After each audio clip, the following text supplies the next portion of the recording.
Welcome to Fly Fishing Month on Desert Dog Outdoors. In this video, we're going to talk about fly fishing leader connections. I made this video because the subject of knots always frustrates me with the fly fishing community. Most angling disciplines like marlin and tuna fishermen, and to some extent bass fishermen, are serious about knot strength, and they rely heavily on real testing data when they choose their knots. Fly anglers, on the other hand, will take an untested theory about how strong a knot is and repeat it as gospel for 50 years. To this day, some of the top fly fishing guides in the industry keep telling people that their 50% knots are 100%. It's actually more a rule than an exception that this happens. I've had guides cut up a perfect, carefully crafted leader that I made, only to add crappy knots in it, like surgeon's knots, and that's actually caused me to lose numerous big fish over the years. I do my own knot testing, and I also consider data from other people who've conducted actual knot tests and published their results. In this video, I'm going to slay some sacred cows, and I'm going to make burgers with real knot data.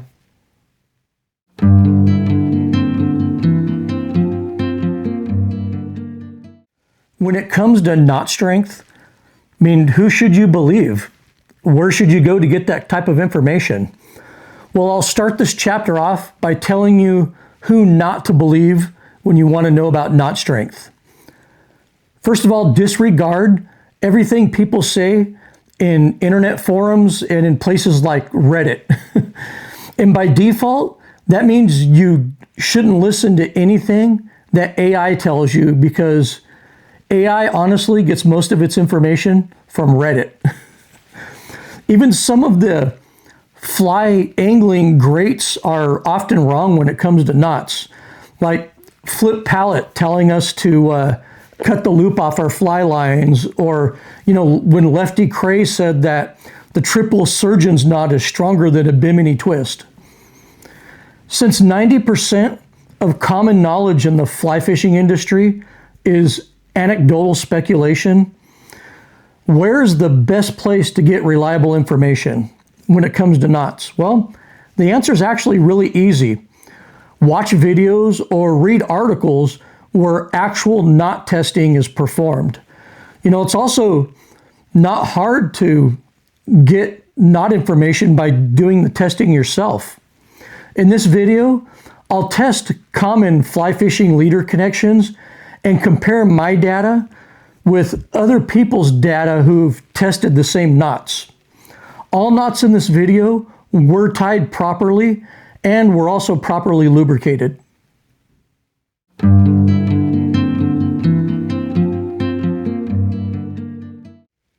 And before we get into the testing segments of this video, I want to talk a little bit about common leader connections. The three most common types of fly angling leader knots are fly line to leader knots, line to line connection knots, and loop knots. People who study real knot data know that leader connecting knots and loop knots are some of the weakest knots in the world.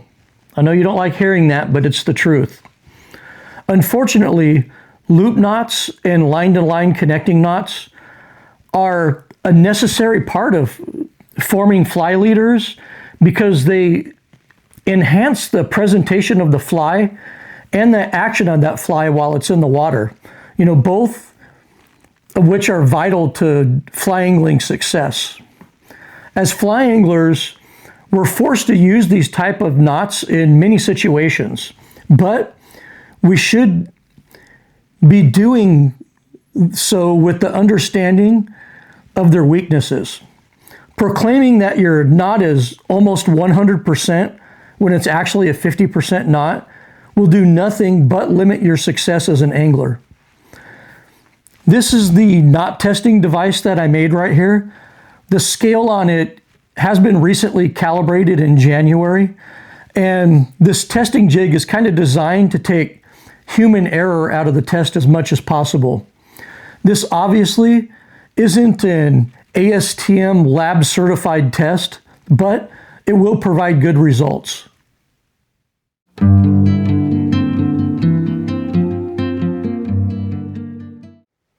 We'll start off the testing segment of this video by talking about loop knots. Loop knots are an integral part of a fly fishing leader system at both ends of the leader. We normally use a loop knot in the butt section of the leader for quick attachment to our fly line. We also use loop knots at the terminal end to attach flies. This is often the only way to get some types of flies to exhibit the action needed to trigger a bite from fish. But we shouldn't fool ourselves. Loop knots are much weaker than your standard direct connection knots. So let's start this test off by testing 15-pound loops. All right, we have the improved Homer Rhodes loop knot on board. And this is 15-pound Cigar Blue Label fluorocarbon.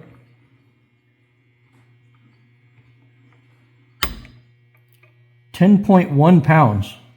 10.1 pounds. Okay, and now we are going to test the Perfection loop.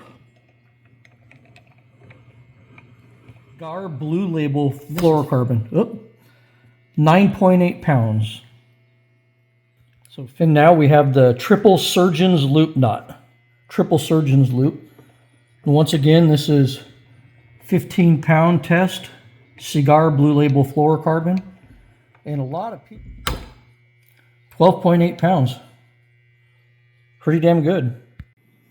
And now we have the famous Steve Huff double figure of 8 knot. Once again in 15. 9.3. Pretty good. And now we have a 21 turn Bimini twist with the Rizzuto finish. We're over the 15-pound mark. 16.3. So they say, Bimini's pretty much almost 100% knot, and that's probably close to true. Here are the results of loop knots tested with 15-pound line.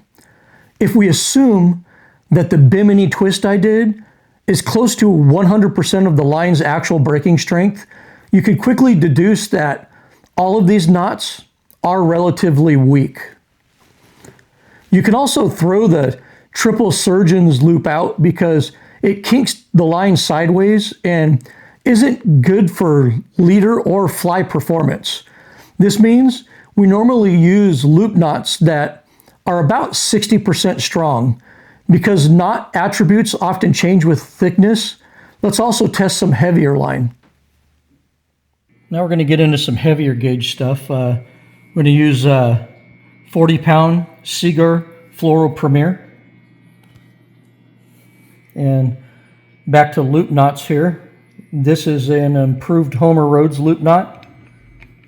Up over 20. Let's take a look at the knot. Knot looks great. I wonder if I'll hit 30 with this thing. 28 and a half. Cigar fluorocarbon, and this time we're using the tried and true Perfection loop. 30. Wow, it hit 30 pounds. 30.1 pounds. Triple Surgeon's knot loop. It's been my experience that the Triple Surgeon knot really isn't a great knot or a strong knot when you're connecting two lines together. But standalone as a loop, it usually does pretty good.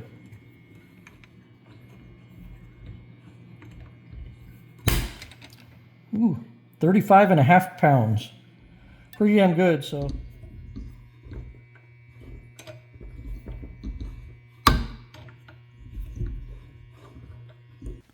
And here are the results of loop knots tested with 40-pound line. You'll see a trend here with both the 15 and the 40-pound loop knot tests. The improved Homer Road and Perfection loop knots are noticeably stronger than the double figure 8.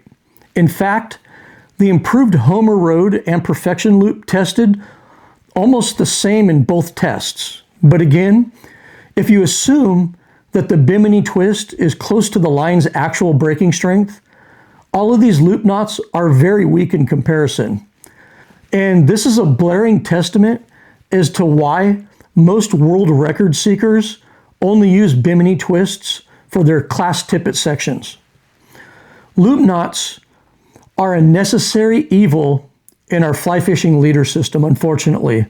And this weakness doesn't really matter for the butt section because, that's going to outclass your tippet strength by several factors anyways.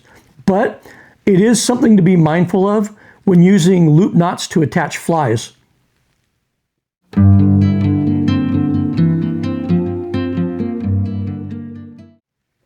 Now let's talk about line-to-line sections of our leader.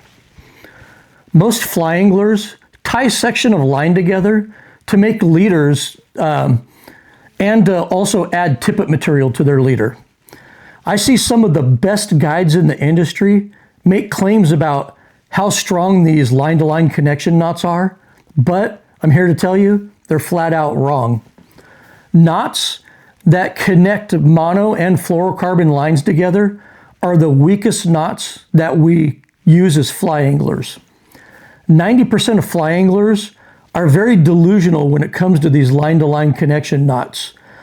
I'll start by testing 15 pound to 10 pound line connection, which is very common in tapered leaders. I'm going to start by connecting 10 pound test to 15 pound test material together. This is the blood knot.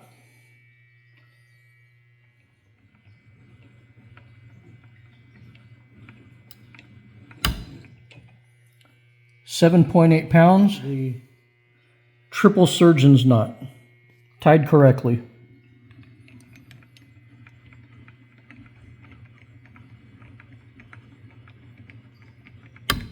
Yep, it broke. 5.7 pounds on the triple surgeon's knot.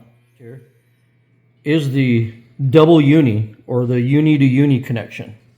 Connecting two lines. Uni to uni looks pretty good still. It's a really clean knot. It's a really low profile clean knot. Oh, and it broke at 5.3 pounds. Here are the results of the 15 pound to 10 pound line to line connections.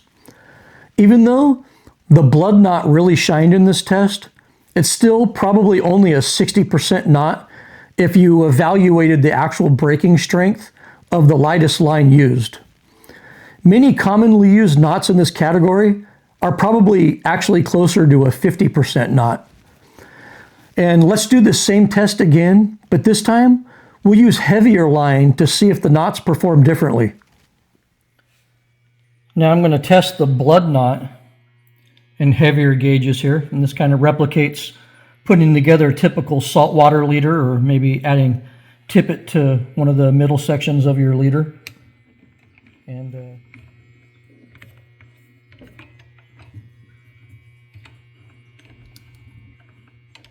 we're over 13 now. Up 13.7 pounds. And now we're testing the triple surgeon's knot connecting two lines together. 20 pound fluorocarbon to 30 pound fluorocarbon. And 12.4. And that was a big pop too. Here are the results of 30 pound to 20 pound line-to-line connections. The blood knot won again, but the breaking strength of all three knots is still very disappointing in my opinion. If you evaluated the actual breaking strength of this line, these knots would probably all be in the 50 to 60% range. I watched a video last week where a very highly regarded Florida guide claim that factory tapered leaders are just really weak and you should always build your own leader because of that. And actually, I would argue just the opposite. A factory tapered leader is probably going to be about 40 to 50% stronger than your homemade leader, with the tippet connected with some type of line-to-line knot. I'm sorry, dude, your triple surgeon's knot is a 50% knot. Yes, I fully understand the benefits of making your own leaders. I make my own leaders all the time. Especially if you need to design a leader to turn over heavier or more wind-resistant flies. But design your leaders and fishing style with this knot weakness in mind, rather than pretending that it doesn't exist.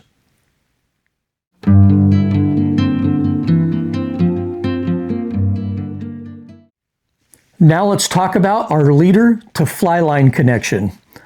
The most controversial thing in all of fly fishing for probably the last 20 years was when the late great Flip Pallot told us to cut the loop off of our fly line. Most fly anglers out there, honestly, instantly embraced Flip's recommendation without questioning it. Well, because it's Flip motherfucking Pallot.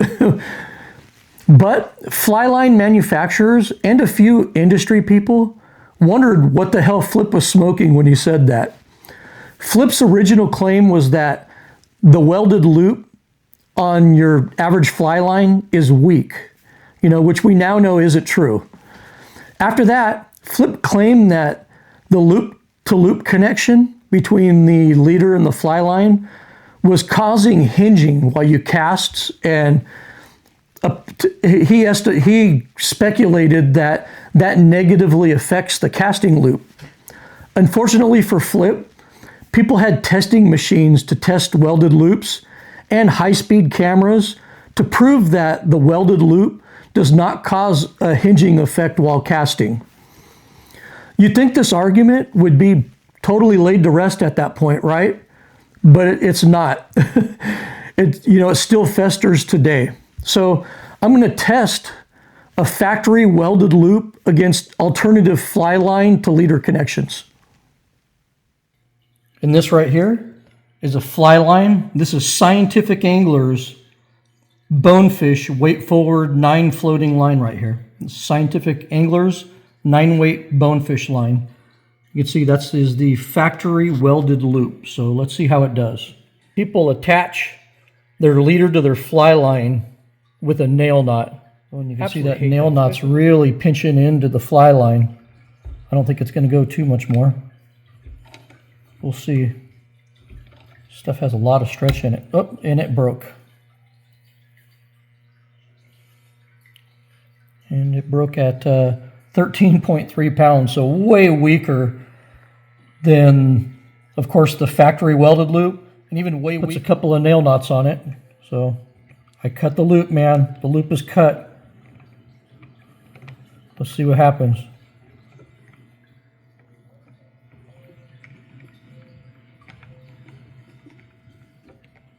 Oh, look, it's tightening up on itself. The nail knots came together and now it's tightening up on itself.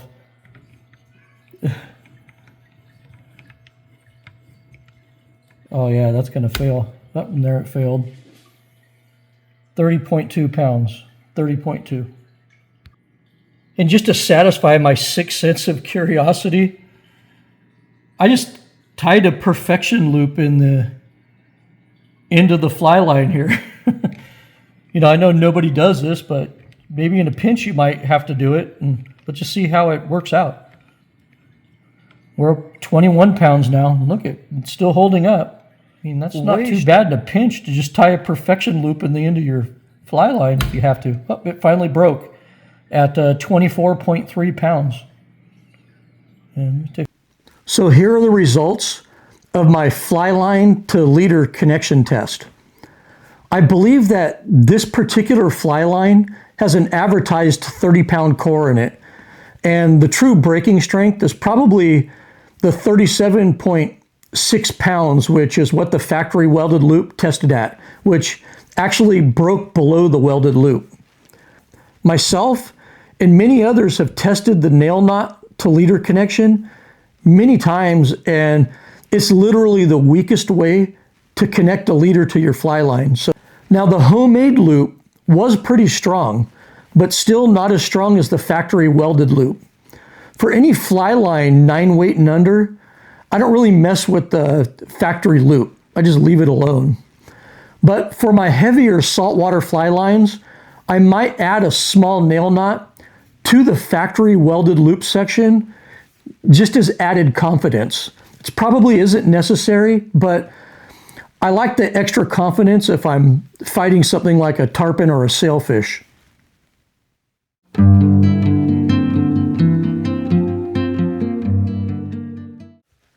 So by this point in the video, many of you are not going to believe my test results because they don't line up with your own confirmation bias.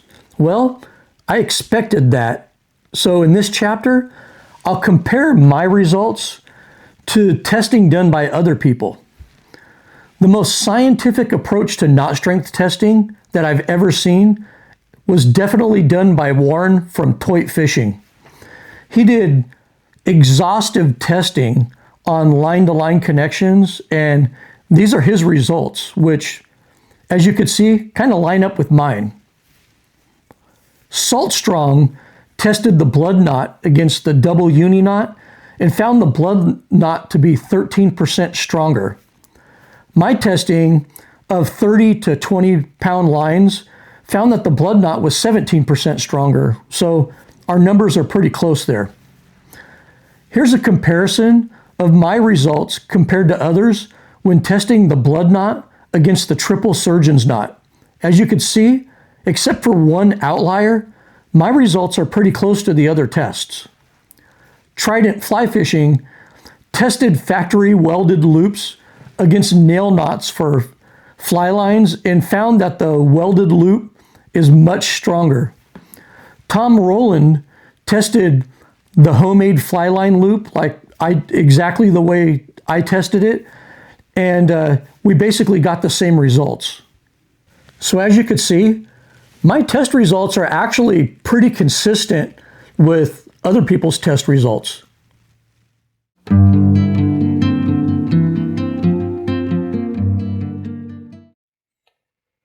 Now, I did my best to keep this video under a half hour, so I left out all of the knots that we would use in fly fishing, particularly saltwater fly fishing, to create class tippets. So no, I'm not going to test the Cobra Nagel, or what I usually use if I do use a class tippet is the improved blood knot. But those aren't really applicable to your everyday fly fishing situation.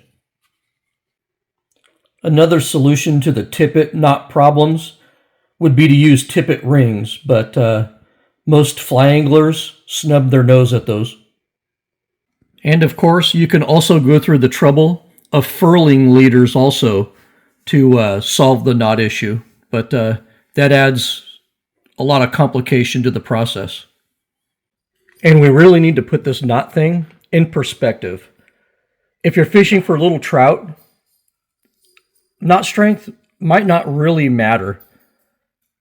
But in a lot of saltwater scenarios or even freshwater scenarios for big fish like muskie, yeah, knot strength probably does really matter.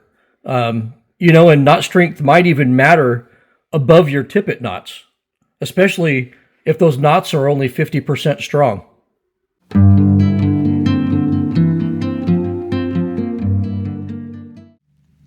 This video was not made to make you consider changing your leader formula or to suggest that you do things the way I do it.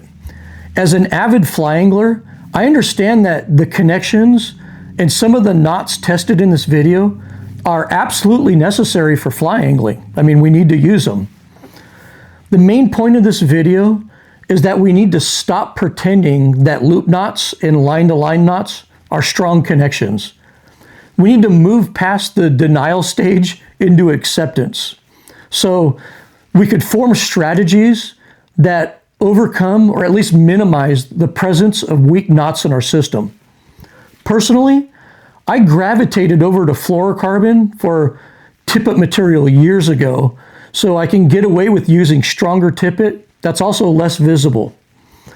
Fluorocarbon line has really come a long way in the last 6 or 7 years. And we now have lines like Seaguar Gold Label that hold knots just as good as monofilament. It's supple, and it's much stronger than mono per diameter. Well, I hope you enjoyed this video and found it enlightening. Thank you for watching, and as always, good fishing.